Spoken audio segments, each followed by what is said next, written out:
The 1.20 update is here, and I need more copper. Luckily, I have a super smelter. Oh, it was just a dream. I'm so happy for the new copper blocks that I went in a mining frenzy for a couple of afternoons while watching podcasts and TV shows on the other monitor. I tested different techniques and got a crazy amount of ores. There was still tons of copper in the last dripstone cave I visited, but I had plenty, and I returned to my base to destroy the ores with a Fortune 3 pickaxe. Until this moment, I hadn't realized how many ores I collected. I spent more than 40 minutes just to place them. Oh, it looks like an Empire State Building made of Minecraft ores. Wait, the mini smelter in my base served me well for thousands of days. It's near everything and the output is automatically sorted, but it's not a super smelter. I already built this industrial revolution complex around my iron farm, and I reckon that's the right area to build a large super smelter. For design, I took inspiration from the Borsig complex, an old German factory from the 19th century. I love the clock tower, the colors, and all the smoky chimneys. I'm definitely not a redstoner, but I came up with this delayed rail idea. I will need 2 of them, for the fuel and for the items to smelt. Let's set all the repeaters to 4 redstone ticks. When the cart activates the detector rail, the clock creates a delay and then turn on the powered rail, sending the cart back. In the meantime, enough items from the chest go into the cart. Simple as that. For the industrial style, I will need a lot of bricks. I have more than enough clay, but yeah, this shulker box is one of the reasons why I need a super smelter. I guess I'll do this with a quick trip to the Mason's trading hall. I usually trade stone for quartz, but all these guys have bricks too, and I had tons of stone to trade. Let's gather the rest of the materials now.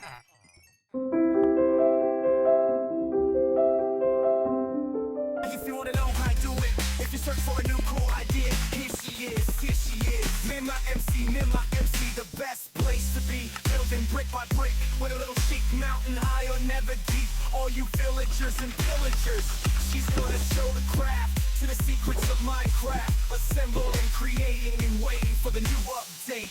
Don't be a creeper if you like what you see. Raise your hands high and thumbs up for me, my MC. Finally, let's pay a visit to the Nether and fill a shulker box with lava buckets. First thing first, let's set up the super smelter.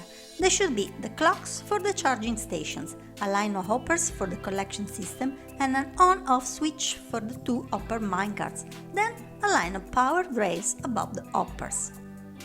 The starting point of the carts is here on the right, and these are the charging stations. Let's give it a try by switching the lever. The carts run to the charging stations, but the clock stops them for the required time.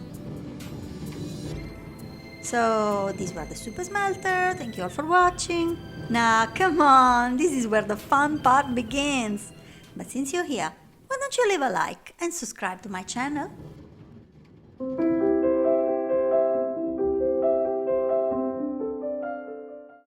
Let's start with the foundation of all the buildings. The smelter will be completely covered up, but I also need more features like a lava farm to use as fuel and another portal to connect the smelter to my base. All the main buildings will be connected by passageways, so the redstone stuff won't be visible. I don't know why I felt the urge of covering all these hoppers when many other things are inside, but anyway, it looks better now. Packed mud is perfect for this kind of floor. It's not too dirt or broken, but it's not even that neat. I will also add some greenery, but nothing too colorful or fancy. It's a 19th century workplace after all. The first building on the left is a tower. It surrounds the raw ingredient station with its clock, but it can be visited up to the top floor with a ladder. On the first floor there's a bedroom in case I need to spend the night here at the factory. On the second floor there's a small office and a balcony. Yeah, I'll probably never climb here ever again. All the roofs of the Borsig complex are very flat. but I honestly didn't like that style, so I livened up them a little with more interesting shapes, but still nothing too pointed. The next structure is supposed to be the main building with all the offices, but it's filled with a rail system, so there's nothing inside. On the ground floor, there are the fuel recharging station and the collection system. Okay, it's an high-sounding way of describing it since it's just a double chest. My base is far from here, and I'll carry all the items by myself. Maybe I could use an underground shulker box filler. I'll think about it. The building is connected to the next, with some arcades. Most of these rooms will be accessible for maintenance or so. I mean for real, in case something goes wrong. Yeah, industrial roofs should be black, and honestly this is what deep slate tiles are for, but I'm trying to have some variety, using also blackstone and different types of deep slate. Industrial buildings are supposed to be smoky, so I will add some chimney to all these roofs, and I hope it won't be too laggy. In the corner there's another tower, but this one is tiny and with no windows, just to cover up the rail system. It has the same orange and granite palette as the other tower, with a touch of smooth sandstone instead of quartz. The clock tower in Borsig is not really connected to the surrounding structures, but I added two wings to hide the smelter. The Borsig fountain at the base of the clock tower is probably a horse trough, but let's make it nice to look at. Designing the clock tower was really challenging because the original tower is so simple and linear and yet so imposing. It catches the viewer's attention. The palette has this nice gradient that goes from red to orange, and in the center alcove I put a statue made with an armor stand. Don't call me lazy, there was no other way to fit a human statue in a 2-block space. The clock tower is right above the rails and it's just decorative. It can be visited, but it's full of details. There's a clock on each face of the tower, and all are simplified because of the small scale, but still easily recognizable. The roof is made only of deep slate tiles. I thought it shouldn't be broken this time. And the statue on the top? I'm not sure what it should be. I was inspired and I like it this way, whatever it is. The Supersmelter is done, but I need 2 more features, so I'm gonna close the yard with 2 other buildings. The first one, you probably already guessed it from the cauldron and the dripstone blocks, is a lava farm that I will use as a fuel for the smelter. I had to plan carefully the surrounding buildings, choosing materials that won't catch fire because of lava. So, instead of the stripped acacia logs, I'm using pillar of polished basalt. The floor is not an issue since anything under the lava won't catch fire. Even trapdoors are not at risk. Yeah, it doesn't make any sense, but I'm grateful for it. Let's put at good use the shulker box or lava buckets we got in the nether, since there is actually 27 empty spots to fill. It's a slow farm, but I'm confident it will meet the need. Every spot is filled perfect, and it also looks good. Let's save the empty buckets for later. I will need more, but the iron farm is literally just around the corner, and I can craft more buckets later. Look, some cauldrons are already filled. This lava farm is not that slow after all. The very last building is home for another feature, another portal to travel quickly here. This area is not that far, a 4 or 5 rockets flight from my base, but I could use a portal anyway. I'm gonna light it up, mark the coordinates, divide by 8 and then fly to the nether. We are at the right coordinates. And now the final test. Will it link?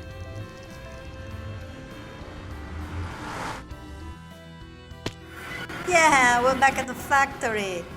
Let's cover the lava farm and another portal with 2 nice buildings. I was very confident walking over the lava farm. Come on, what could happen? Yeah, something like that. Please, let's cover the lava and never talk about it again. This tower is similar to the one in the opposite corner, but with a slightly different palette, without wooden blocks. The nether portal building is also too close to lava, so I'm using a combination of terracotta and bricks with a copper trim. Over the portal there's a small office. and the monotony of the roof is broken by some windows with glass and iron bars. Let's add some details. A couple of crates on the entrance so it looks busy, and maybe 2 glasses of fresh water. Visitors from the nether might be thirsty. On the upper floor, I already placed a desk and a bookshelf. Let's just add more shelves and a small cherry saplings to have some color. Even if I probably will never be back here, ever. All the main structures are set. The super smelter is functional and the lava farm is full.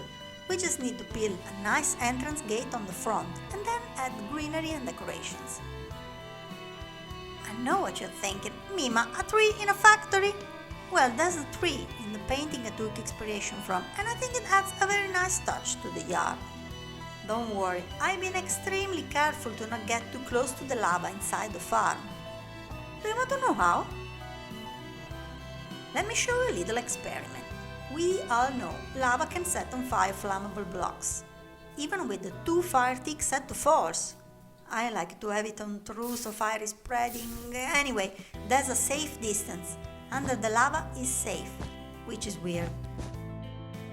Lava goes here. Follow the shape and take note, all the yellow blocks are safe, no matter what.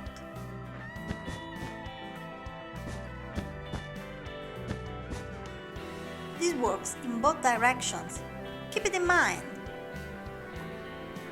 Now all we need is some decorations. It's a busy factory, so there are crates, raw materials and coal ores everywhere. Right in the center, a small crane helps unload the carts. I want something to help me remember where everything should go. Some kelp near the output, like it's the last item we cooked.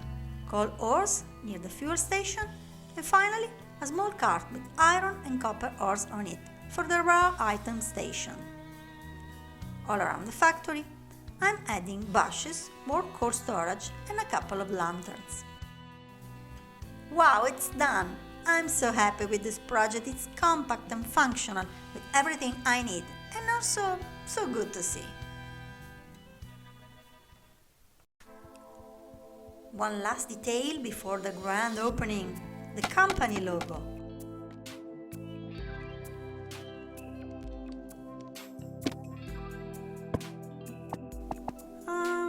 Maybe with the bright side up. Now on the clock tower. Is it better this way? Nah, certainly the bright side up.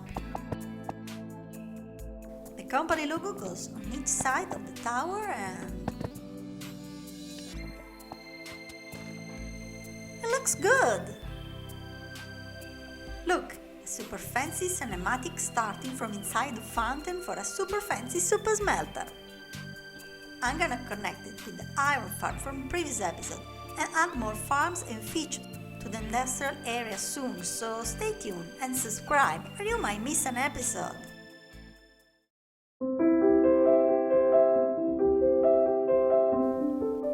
Everything is ready for the grand opening. The lava farm is full and each lava bucket will last for 100 items. Good, because I brought a couple of shulker boxes of raw items. That's the moment. Let me do the honors by flicking the lever. The carts are running, ladies and gentlemen, and the system will soon be fully operational. A good night's sleep here at the factory and I'm ready for a new day. I filled the super smelter with many items. A couple of furnaces are still on, while many have finished. Let's check it out. What a view! Everything worked smoothly. Thank you all for watching. I hope you enjoyed this video and maybe even find some inspiration. Leave a like, it's free and it helps me a lot. See you soon! To the secrets of Minecraft, assembling, creating, and waiting for the new update. Don't be a creeper if you like what you see. Raise your hands high and thumbs up for me, my MC. Wait, am I supposed to tear it down now?